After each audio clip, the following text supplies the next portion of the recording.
All right, Shalom. First and foremost, I want to give all praises, honor, and glory due to Yahweh, Bahasham, Yahweh Shai, Waharakah Kwadash. Double honors to the apostles and elders at Great Millstone, and peace and salutations to the hopeful elect out there toiling in this truth. I'm Pathakamoth GMS Dallas, and I'm just coming back at you with a quick hit lesson, man. Just going into how we're going to be changed from these defiled bodies into our glorious heavenly bodies, man.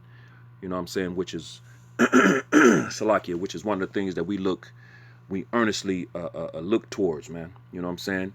Getting those glorified bodies, man. Getting those spiritual powers, being in our righteousness, man. You know what I'm saying? Getting the law, statutes, and commandments put into our inward parts, and just being that perfect nation of people, man, under Yahweh Shai, man.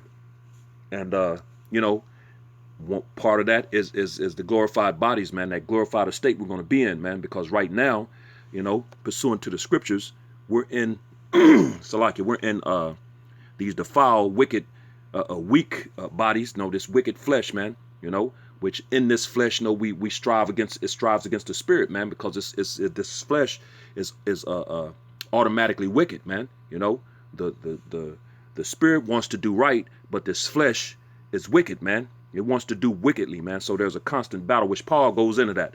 So we earnestly groan, as the scriptures say, which I'm going to pull that scripture for to be clothed in our heavenly house, man. Those heavenly bodies, man. You know what I'm saying? So because, like I said, we're in these defiled, wicked bodies, man, which are known as the chains of darkness in the scriptures, man. Which I'm going to get that real quick and just established a foundation to those going into those glorious bodies, man. Those glorious bodies. This is Jude chapter 1 and verse 6. It says, "And the angels which kept not their first estate, but left their own habitation, he hath reserved in everlasting chains under darkness unto the judgment of the great day." And those angels are not talking about the celestial angels, which these angels right here are talking about the angels which are the sons of God in Genesis, the 6th chapter, man, which is talking about us, man. You know, the Israelites, man. You know, we fell from our first estate, you know, that celestial estate, and came down here to the earth in you know, in these defiled bodies, man. You know what I'm saying? But we're the angels, man. That's what this is going into. It says, "And the angels which kept not their first estate." It's not talking about the celestial angels. So you know, anybody who has an understanding and believes that those angels were the celestial angels and they were getting with the daughters of men and having giants, you know what I'm saying, which they call Nephilim, which are you know, that's not Salakia. That's not what the scriptures are talking about, man. You know what I'm saying? It's talking those angels, those sons of God, the sons of God in Genesis the 6th chapter is talking about us, man. The Israelite men that were getting with the daughters of these other nations, these heathen nations, man. You know, because we saw that they were fair, man. Which Jacob's still doing to this very day, man. Hooking up with Edomite women, Arab women, which is Ishmaelite women. You know, these Moabite women, which are Chinese, Japanese women, which are the Ammonites, you know what I'm saying? Elamite women, which are the East Indians, you know, just the different various women that Jake deals with, man. You know what I'm saying? He's still doing that to this very day, man. So that's what it's talking about. But it says, Jude 1 and 6, "And the angels which kept not their first estate, but left their own habitation, he hath reserved in everlasting chains under darkness," which is these weak, defiled bodies, man, "unto the judgment of the great day," which is, we're in those times now, man. You know, that's the same great day, that day that Malachi spoke about, man. In Malachi, I believe it's the 4th chapter, if I'm not mistaken. The great and dreadful day of the Lord, man. That's that great day right here in Jude, the 1st chapter. So it's talking about us now in these times of the judgment of the Lord. You know, the judgment of the Lord, which is about to come to the planet Earth, man, which he's already starting to visit the earth. But that's what this is going into, man. It's not talking about the celestial angels, man. It's talking about us. So we're in these chains of darkness, which are these defiled bodies, man. You know what I'm saying? This weak flesh. And then there's another one in 2 Peter that goes into it as well. This is 2 Peter chapter 2 and verse 4. And it reads, "For if the Most High spared not the angels that sinned, but cast them down to hell and delivered them into chains of darkness to be reserved unto judgment," man. So, and that's not talking about, again, when did the Lord ever put the actual celestial angels, in hell, man? When did he cast an angel down to hell, man? You know what I'm saying? The angels do what the Lord says, so they can't, and because it said the angels that sinned. You know what I'm saying? The angels do what the Lord tells them to do. I believe that's in Psalms 103 and verse 20, man. They hearken to the voice of the Lord. They don't sin, man. They do exactly what the Lord wants them to do, man. So it's not talking about them. It's talking about us in this weak flesh, man. We're those angels. Angels means messengers.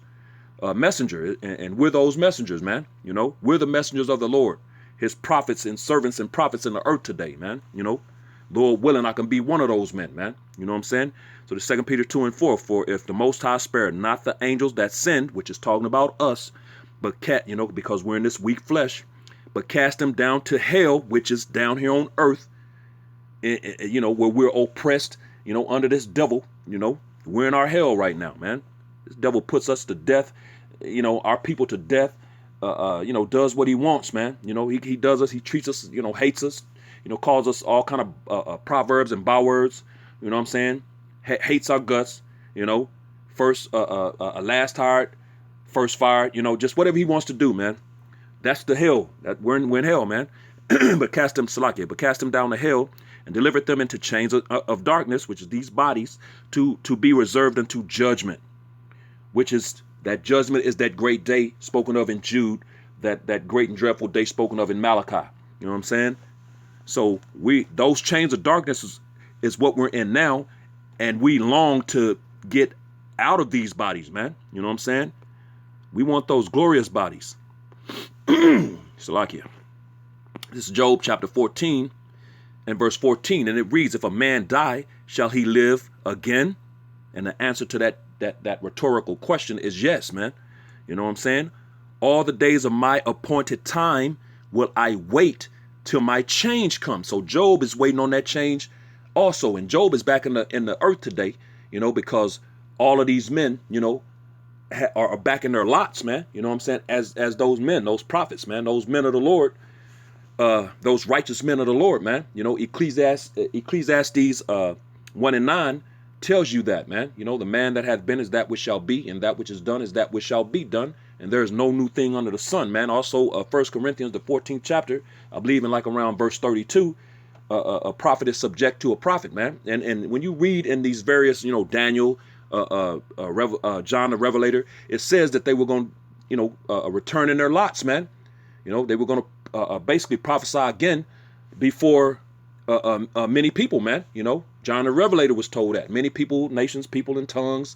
And Daniel was told he was going to stand again in his lot, man, in the last days, which that's talking about now, man. We're in the last days now. He passed away back then. So he's back today. John the Revelator is back today. Job is here today, man. These people are back. You know what I'm saying? And Job says, "If a man die, shall he live again?" Answer is yes. "All the days of my appointed time will I wait till my change come," because reincarnation is all through the scriptures, man. So he's waiting on his change. And what is that change? Those glorified bodies, man, because we're in chains under darkness right now, man. You know what I'm saying?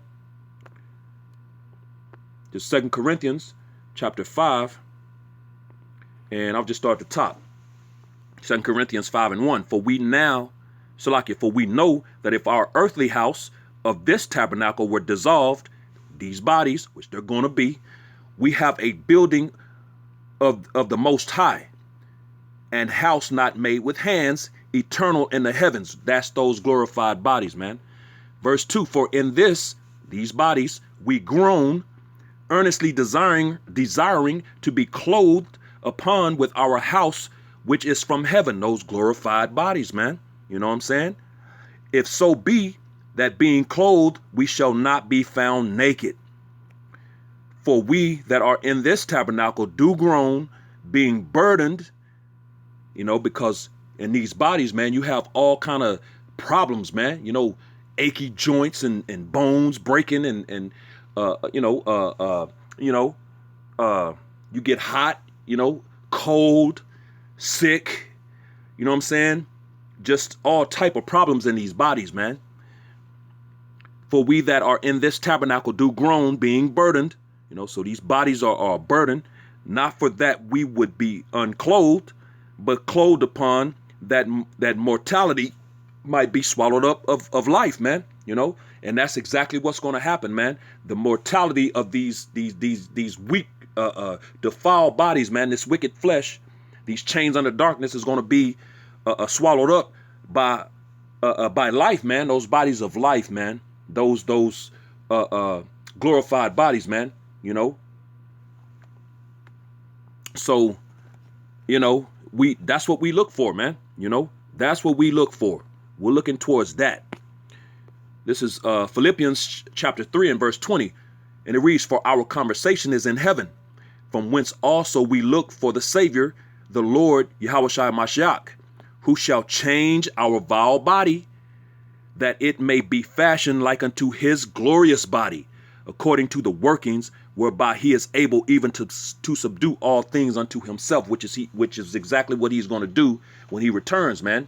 He's coming to subdue all things, take dominion of the earth, and you can get that account of his which is his inheritance, man, which was given to him in Psalms the 2nd chapter by Yahweh his father, man.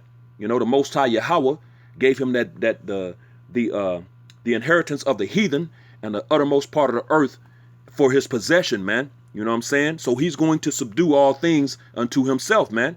He's coming back to establish his kingdom and reign here on earth, man.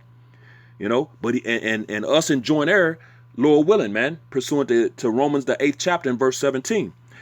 But it says, who shall change our vile body, that it may be fashioned like unto his glorious body, man. And we can't wait for that, man, because it's exactly what the Lord is going to do. He's coming in his glorified state, man. This is Colossians chapter 3 and verse 4. And it reads, when Mashiach, who is our life, shall appear, then shall ye also appear with him in glory, which we can't wait, man, because he tells us in as a matter of fact, I don't want to jump the gun. I'll bring it out. But it says when Mashiach, who is our life, shall appear, which he's going to appear, man. That appearing is near, man. Is nigh.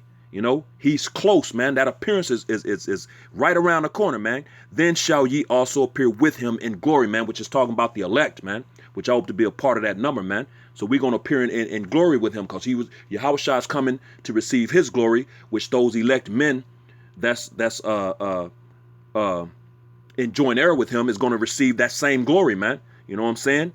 And that's going to get, and of course, again, we're going to get put in those glorious bodies, man. The spiritual powers, the laws being placed in our inward parts, all of these things being righteous, man. That perfect righteous nation, man, which we long for that, man.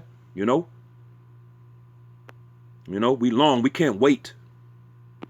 This is 1 John chapter 3 and verse 2. Beloved, now are we the sons of the Most High, and it doth not yet appear what we shall be. We can't see it right now. You know what I'm saying? Which is why we have faith, man. Faith is the substance of things hoped for, the evidence of things not seen, man. And that's in Hebrews 11 and 1, man. You know what I'm saying? That's what it's all about, faith. Beloved, now are we the sons of the Most High, and it doth not yet appear what we shall be, because we have no idea what those bodies are going to look like, man. We can try to, in our own imagination, try to think about this or that, you know what I'm saying? Imagine, how we're going to look, how we're going to be, but we know it's going to be something that we can't fathom, man, with these little minds we have now, man. You know what I'm saying? Because the Most High tells us, our thoughts are not his thoughts. Our ways are not his ways, man. His ways and thoughts are higher than our thoughts and ways, man. You know what I'm saying? It says, but we know that when he shall appear, we shall be like him, for we shall see him as he is. So we're going to see him when he returns in that glorified state, in his power, man. you know, because he's coming in his power. We're going to see him, and we're going to be like him, man. You know, and we can't wait to be like our big brother, man. Our big brother Yahushua when he returns, man. You know, to be in that same glory and power with our big brother, man. You know what I'm saying? That's going to be a beautiful day, man. And I can't wait, man. You know, because he's coming back in his power, man. And he tells you that in Isaiah, the 47th chapter in verse 3, thy nakedness, Isaiah 47:3, thy nakedness shall be uncovered. Yeah, thy shame shall be seen, which he's talking to Esau, the so-called self-proclaimed white man.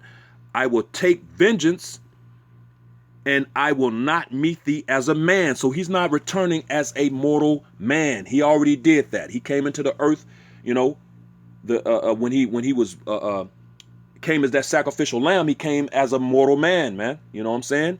When he returns, he's not going to meet thee as a man. He's going to meet thee as a power, man. That God, man, that the God that he is, he's going to meet you as that God, man. You know what I'm saying? And us in joint heir, man, to receive that glory and power with him, man. That's going to be a beautiful day. So that change is coming, man. Let me get one more. I'm gonna go through. I'm gonna go to 1 Corinthians, the 15th chapter, and I'm gonna start at verse. Then I'm gonna bring this lesson to a close. I guess I'll start around verse 42. Okay, this is 1 Corinthians 15 and 42. And I'm gonna kind of bounce around a little bit. 1 Corinthians 15 and 42. So also is the resurrection of the dead. It is sown in corruption. It is raised in incorruption. So just as Yahushua died, he was in this wicked flesh. You know, he said it behooved him to be born as his brethren, man, like his brethren, man. You know what I'm saying? So he came into the world just like we did. You know, he had a father just like we have fathers. You know what I'm saying? He was born into this wicked, corrupt flesh. You know what I'm saying? Crucified, put to death, and you know, that corruption, and was raised, man, incorrupt. You know, that earthy, raised to be quickened, man. You know. As a matter of fact, I think it's going to go into that. Verse 43, it is sown in dishonor, it is raised in glory.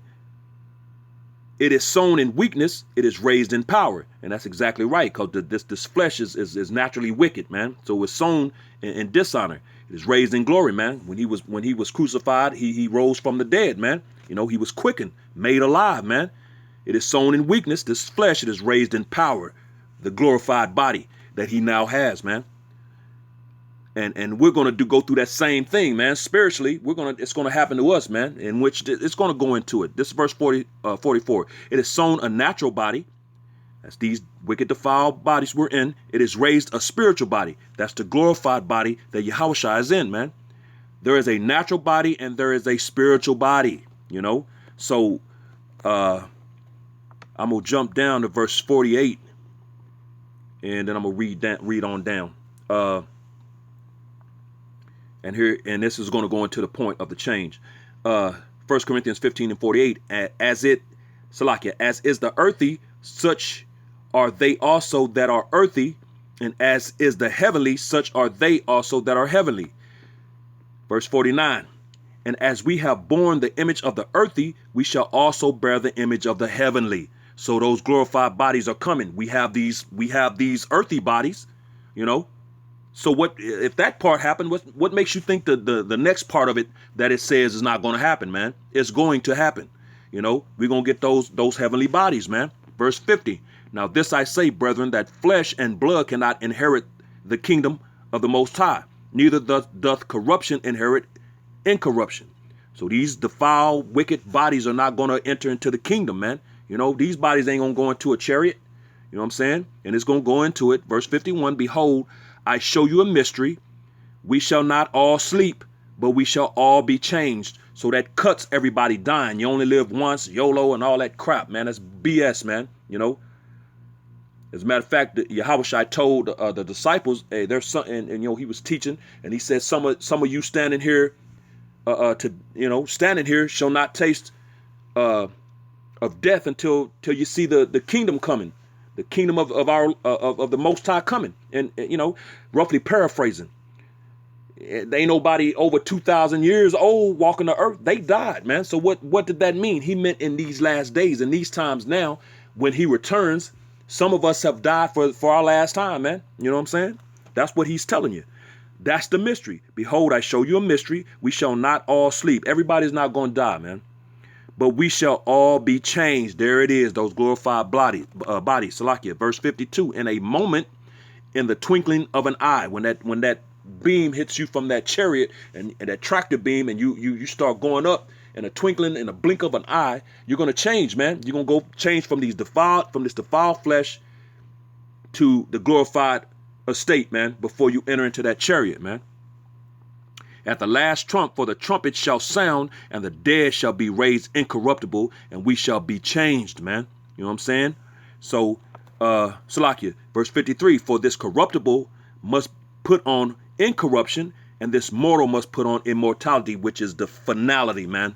That's the final. Incorruption, more immortality, man. Living forever, man, which is what the Most High created us to be, immortal, man. You know? Verse 54, so when this corruptible shall have put on incorruption, and this mortal shall have put on immortality, then shall be brought to pass the saying that is written, death is swallowed up in victory, man. Verse 55, O death, where is thy sting? O grave, where is thy victory? Verse 56, the sting of death is sin, and the strength of sin is the law, man. You know, and that's exactly what it is, man. The scriptures say sin is the transgression of the law. And what is that's in 1 John 3 and 4, and in Romans the 6th chapter in verse 23 it says the wages of sin is death. So the sting of death is sin, and the strength of sin is the law. But thanks, because if you keep the law, man, you won't be put to death, man. So that's the strength of sin in the law, man. But thanks be to the Most High, which giveth us the victory through our Lord Jesus Mashiach. Therefore, my beloved brethren, be ye steadfast, unmovable, always abounding in the work of the Lord, for as much as ye know that your labor is not in vain in the Lord. This thing is not going to be in vain, man. This labor is not going to be in vain. You heard it in what he said in verse 57, the victory. But thanks be to the Most High, which giveth us the victory. We already got the victory, brothers. We gonna win, man. We already won. It's already happened spiritually. It just got to manifest physically, man. And you can see it coming. You can see it now. You know, if you have the eyes to see, man. You got the spiritual eyes to see. You already see it. The victory is at hand, man. We're about to win, man. So just keep pushing, keep fighting, keep doing this work, man. You know. And we're going to get those glorified bodies, man. You know, we're almost out of here. So with that, giving all praises, honor, and glory due to Yahweh, Bahasham, Yahweh Shai, Wahara Kakwadash, double honors to the apostles and elders at Great Millstone, and peace and blessings to the elect, the house of David, the Bayath, Shal Dawadat. Shalom.